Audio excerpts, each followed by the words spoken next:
spiritual reading this morning comes from a book called The Way of Forgiveness. It's basically an anthology, a number of articles written by a whole bunch of really cool people. This one is called Forgiveness is a Favor We Do Ourselves by Harold Kushner, who you might remember is the one who wrote all kinds of books that now I can't remember. Help me, somebody knows. They'll come to me later. Why do bad things happen to good people? Thank you. Gosh, I did not get it there. Okay. Pray that the sermon goes better than that, would you? So he says this at the end of his little story here.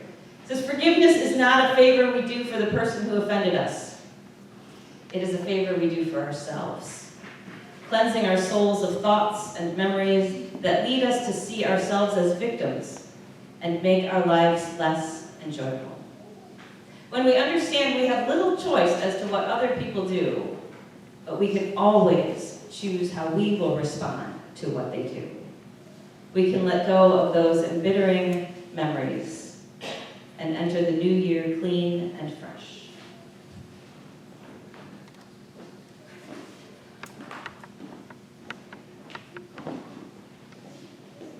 Reading this morning from the last book in Genesis, as Jacob, now known as Israel, has taken his last breath. Then Joseph threw himself onto his father's body, weeping over him and kissing him.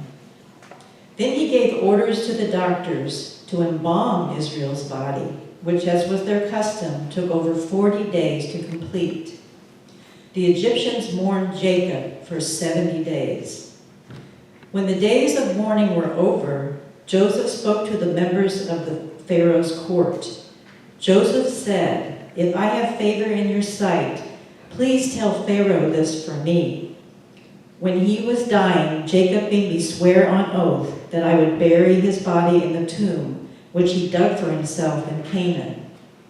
Ask Pharaoh to allow me to travel to Canaan to bury Jacob, and I will return after the burial."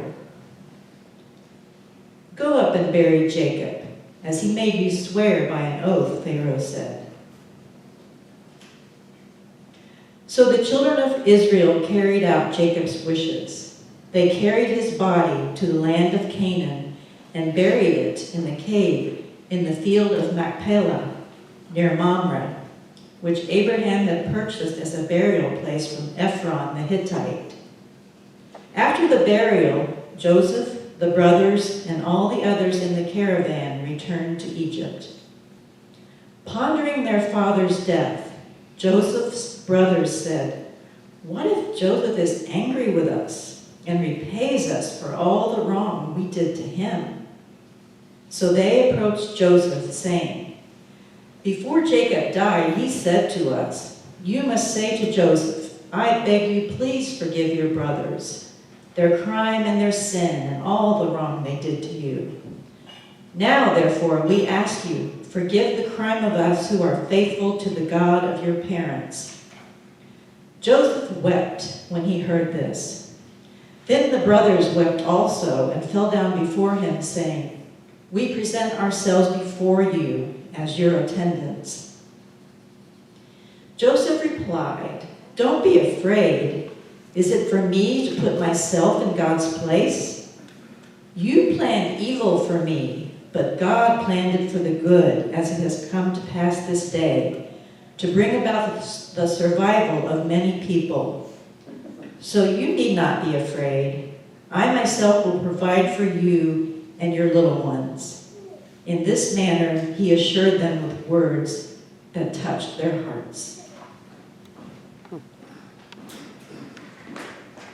Nice job with all those names. Would you pray with me?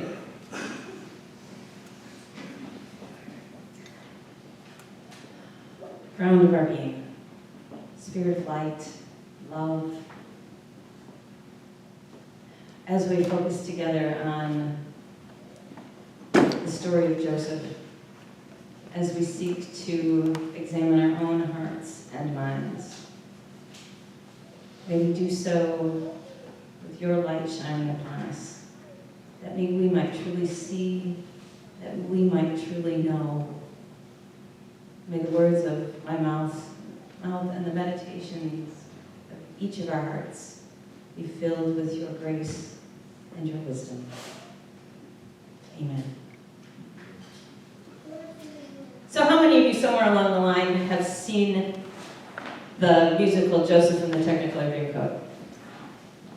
A whole bunch of you. So if you have not seen it, you totally need to see it. I got to see it with Donny Osmond down in Chicago years and years ago. So it's the story of Joseph from the book of Genesis.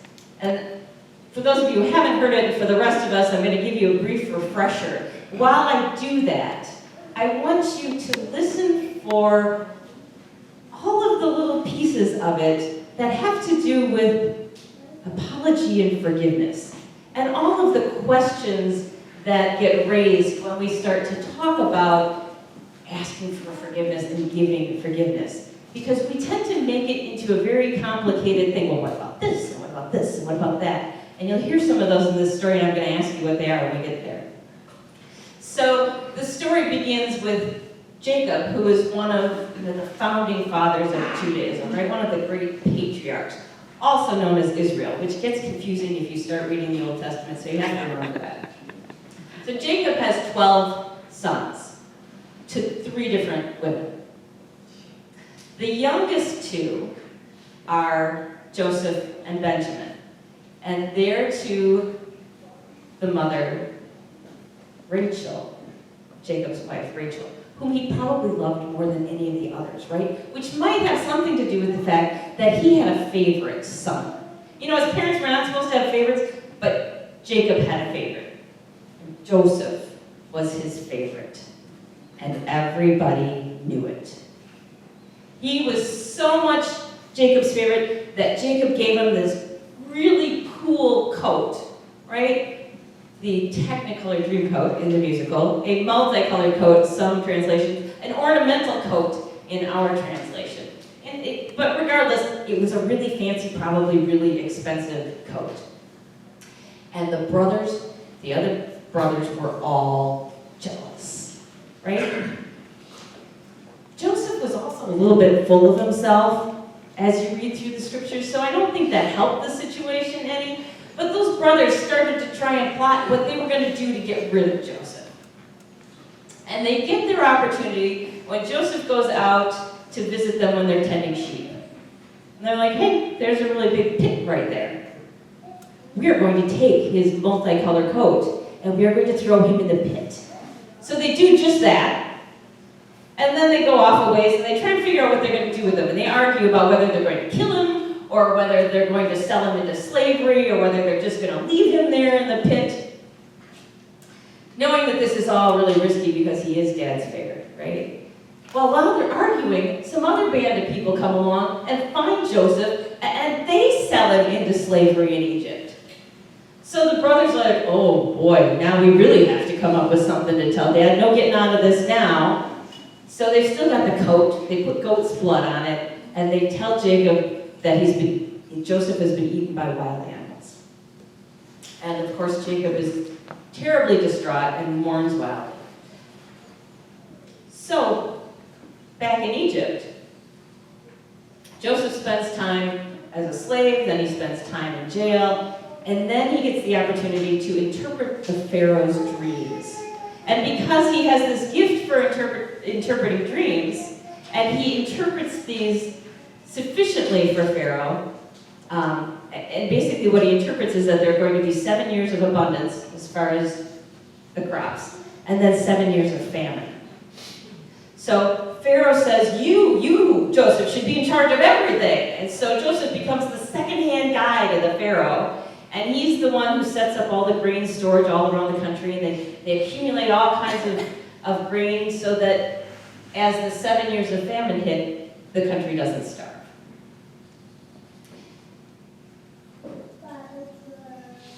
So back in Canaan with Jacob and the brothers, famine's hit, and they're getting to a point where their crops and their families are going to start dying. And so Jacob sends the sons to Egypt to buy grain so that they can survive. And the sons get to Egypt, and of course they have to go to Joseph to ask for the grain. But they don't recognize Joseph. Joseph recognizes all of the brothers and threw them in a pit, however many years ago. And there's some shenanigans that go on for a little while, but Joseph finally decides he's ready to put the brick down, and he reveals himself to his brothers. And then he has all of the brothers and the father and all of the wives and all of the children and all of the livestock come to Egypt, and he sets them up in a really nice plot of land, and they live prosperously for the next 17 years. And then Jacob dies. And that's kind of where we pick up the story.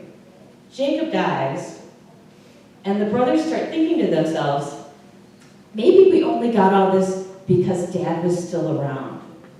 And Dad and Joseph were really close. Because, you know, we never really apologized for what we did anywhere along the way. So maybe we should do that now, just in case Joseph is still carrying a stone around, right? So they go to Joseph and they apologize for throwing him in a pit and him getting sold into slavery. And Joseph starts crying and they start crying, and Joseph says, you know, basically I realized a long time ago that what you meant for bad, for evil, God was able to take and turn around and use me for good in this place. And it may be because of all of that that we're all here. That I was able to interpret the dreams and we were able to save the grain, and so all of us didn't die along the way. So, interesting story with a lot of twists and turns. I encourage you to read it. What kinds of questions does it raise for you along the lines of apology and forgiveness? Like one for me was, you know, is there a statute of limitations on apologizing? Because it was a good, you know, they lived there 17 years, and then there was a whole lot of years before that. What, maybe 25 years or more? And they're finally getting around to asking forgiveness. Is there a statute of limitations? What else? What else does it raise for you? Motivation. Motivation? Were they really sorry? Why didn't they ask forgiveness a long time ago? That's what you were going to say?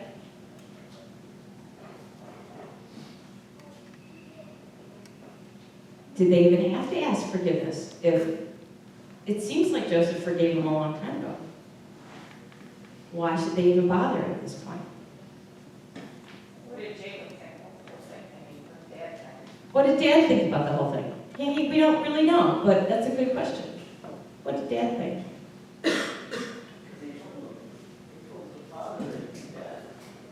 Right, right. They told Jacob that, hey, he was eaten by wild animals. I wonder if they ever came clean and told him what happened. My guess is no. Oh, we were wrong. He must not have been eaten by wild animals. Oh, we found his coat, right? Yeah. Yeah. Marilyn?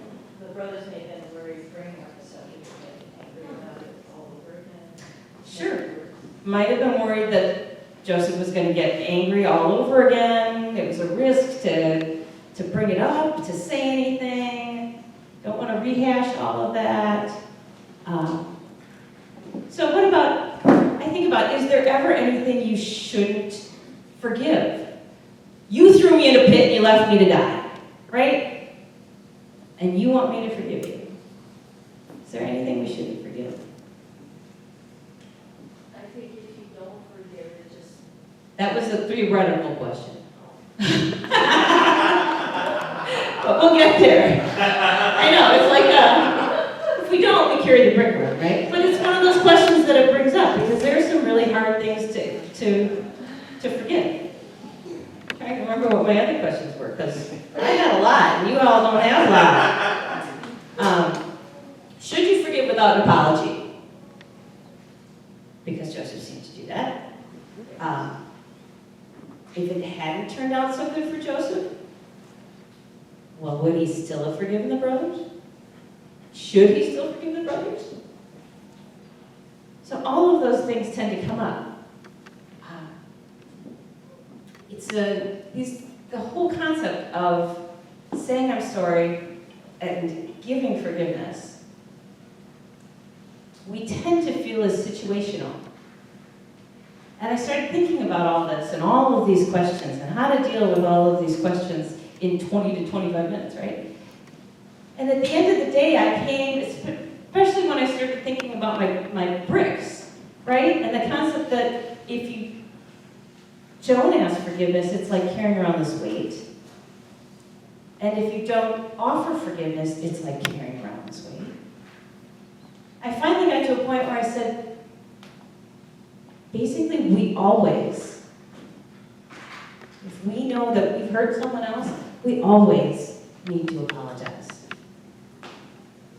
Even if we don't think we were wrong because they were hurt somehow by our actions.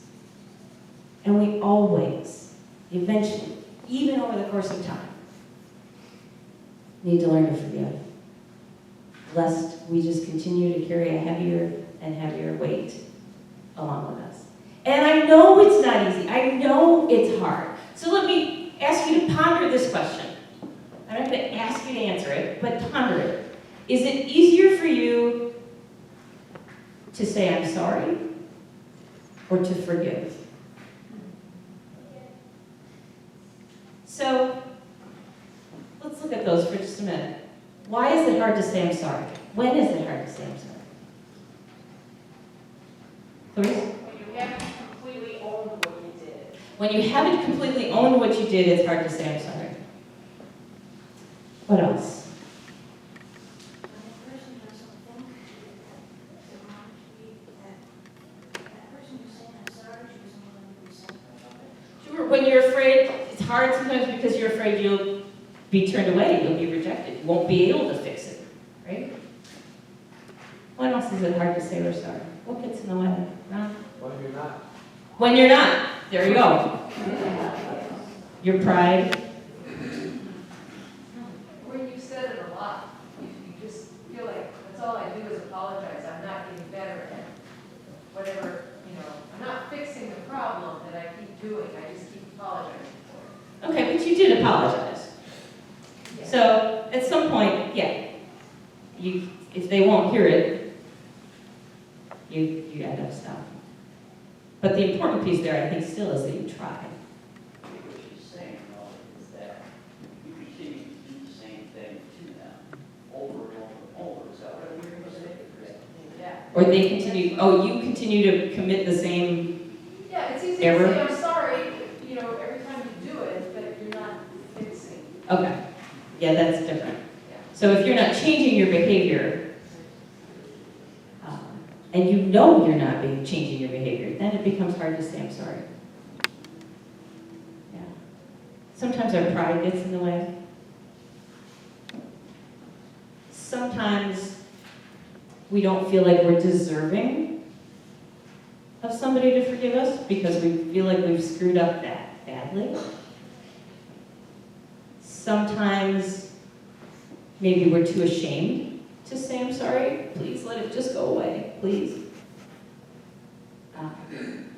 Or we feel like if we bring it up, it's just going to, maybe we've gotten to a point of like walking nicely now, and we don't want to cause those ripples by bringing it up again, risking hurting a relationship again.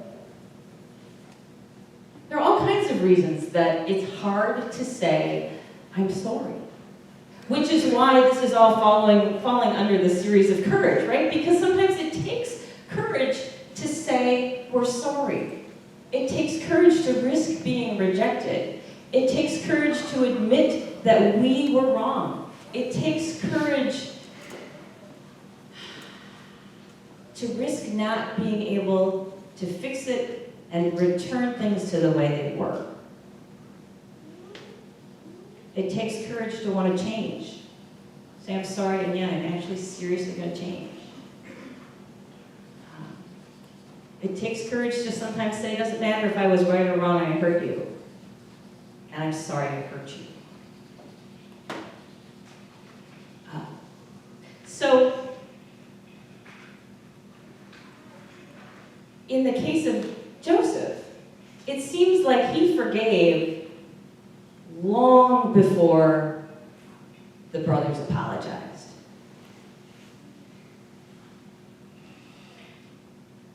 And so, one of my questions is, did they really still have to apologize? I mean, that was a risk. It took them courage. Now, maybe some fear that it was going to come up anyways, but some courage to take the initiative and say, we just want to make sure we're good. Let's clear the air. You need to know that we're sorry. And we want to fix this. It was about them apparently still carrying a stone around that needed to be put down. They needed to be assured that they could let that go and continue life and a relationship in a healthier, more whole manner. So what about giving forgiveness? Why is it hard to forgive? What makes it hard to forgive? Anger. Because you think you're right. Anger. Anger, the hurt. I'm going to just hang on to those. Why do those serve us? Why does anger and hurt serve us in that instance, and we don't want to let it go, and we don't want to forgive? Ego. But why? Yeah, somebody heard it. Protecting yourself. You're protecting yourself. If I can hang on to my anger and my hurt, it's like I'm going to put this between me and Scott because, boy, you really hurt me. And as long as this is between us, you can't hurt me again. I will not allow myself to have that close of a connection, to be that vulnerable that you can never hurt me like that again. And maybe a whole lot of other people too. I'm going to put this in my life and nobody's going to get this close to me again to hurt me like this. And yes, some of it comes back down to ego and pride. And thinking you're right. And deciding that that matters above everything else. So again, it takes courage to forgive. It takes courage to say, I'm not going to let you have power over me anymore by me hanging on to this anger, maybe me hanging on to a desire for you to hurt. I want to hurt you, Scott, as much as you hurt me. And so I'm going to keep this anger and this wall here. It takes courage to take that down sometimes, to risk again. Maybe not even with the same person, but with somebody else. And there's this whole concept of, you always hear this, well, I'm never going to forget. Well, no, you're never going to forget. Because you carried around a darn rock for a really long time, and you don't forget the rock, the brick, the stone, the whatever it was. Sometimes I think forgetting is a really not helpful word. It's about releasing. It's about putting it down so you're not carrying the weight anymore. It's about allowing that hurt to hurt or anger you anymore. And I think I've said this before, but I know when I finally put it down, when I can poke at it and it doesn't hurt anymore. When I can poke at it and I'm not still angry and I don't start to go there again. When I'm not triggered by it in situations. I know I've finally put that brick down. Like Harold Kushner says, it's a favor we do ourselves, not a favor we do somebody else. Maybe I never talk to Scott again. But I'm still carrying the stone. And unless I can release it, it's a weight I always carry. An emotional, spiritual, and I swear sometimes physical weight we carry. So I know that I've screwed up plenty of times in my life. I know that I have hurt people, 99% of the time, not intentionally. But I know I've hurt people. I've made stupid decisions sometimes. There was a time when I was in seminary, and I'm not going to go into details, but I heard our next door neighbor, we'd been really close to. It was right before we moved here to Racine. And I apologized. I called her. I wrote her letters. Tried multiple times to fix the situation. And she would not talk to me about it. She she would not forgive me. There was no way. It was like that was the end of that relationship forever, and it was done, and she was going to hang on to her anger. It took me a long time to realize that I had done everything I could to fix it, and so I needed to put down my stone that I was carrying around. You know, the guilt and the pain from having hurt somebody else. I finally said, all right, I need to release this because I've done all that I can do to make this better. Then I ran into her at a dog park years later. Probably, gosh, I don't know, 15 years later. And I tried again to apologize. And she still would not hear of it. Wouldn't, even her husband tried. But she still wanted to carry that stone. And by golly, 26 years later, I bet she's still carrying that stone around.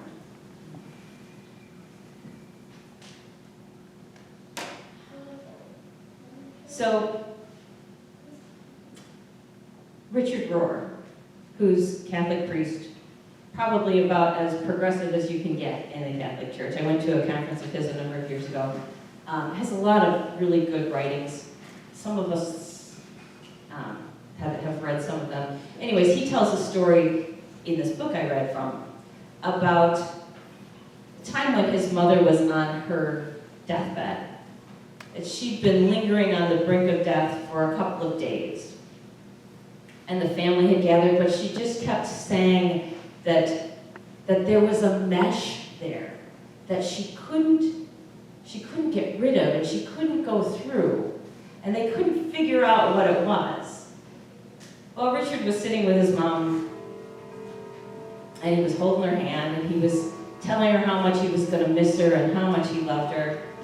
And she said, I want to hear your father say that. Of course, he'd been saying it for weeks now, but she wanted to hear it again. So he came over to the bedside and he said, honey, I'm going to miss you. I love you so much. Yada, yada. And she said, I don't believe you. And her son, Richard, says, Mother, you're like hours from death. You can't say that. And she still will not let up. And her husband tries again. And he says, I've never cheated on you. I never did anything with any other woman. She said, well, I know that. And then he tries again, and he says, honey, I'm sorry for anything I did to hurt you in our 54 years of marriage. And I forgive you for anything you did to hurt me. And Richard said, oh, Mom, that's really beautiful that he said that. Don't you want to say that to him? And she just was silent. And he pulled the God card. Maybe being a priest, he pulled the God card. And he's like, Mom, you're going to be before God pretty soon. Don't you want to have forgiven everybody? And she said, well, I forgive everybody.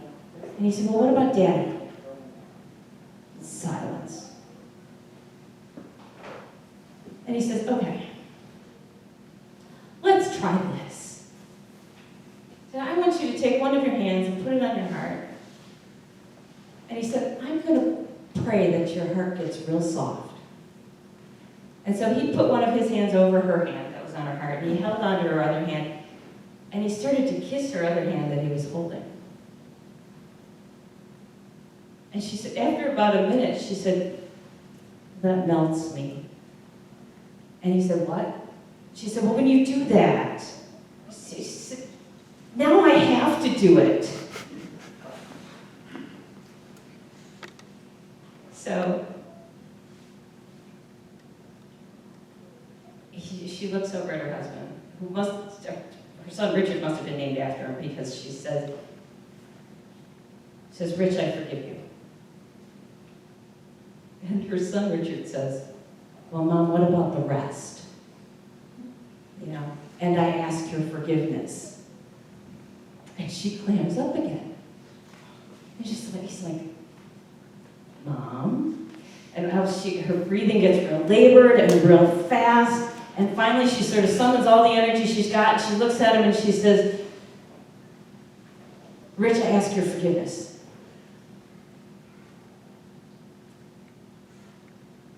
And then she breathes heavy for a little bit longer, and then suddenly she's like, that's it.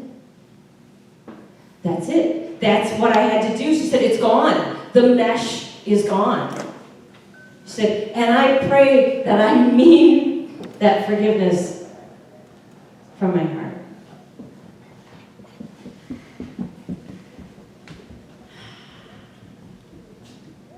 You know, it's like she had that one more stone that she just carried and carried and carried. And there was so much pride and so much stubbornness that she couldn't just let it go. You know, the family couldn't figure out what on earth he could have done for her to hang on that tight. But then there's so many things we all know as people in relationships. So many small things that can happen over the years. But is it really worth carrying those stones? Is it worth carrying them for a lifetime out to our deathbeds? Because I'm pretty sure that little stone eventually turns into one of these. And it gets to be that heavy, and sometimes we don't even know we're carrying it anymore. So it takes courage for all of it. It takes courage to say, I'm sorry, and I think it can. I don't think there is a statute of limitations. And it takes courage to offer forgiveness. Whether you've been given an apology or not. Because either way, we get to put the weight down. And again, it's not about forgetting. We don't forget. It's about releasing, surrendering to a higher love, a higher grace, a higher peace, letting it go. May we all have the courage to at least eventually do that. Amen.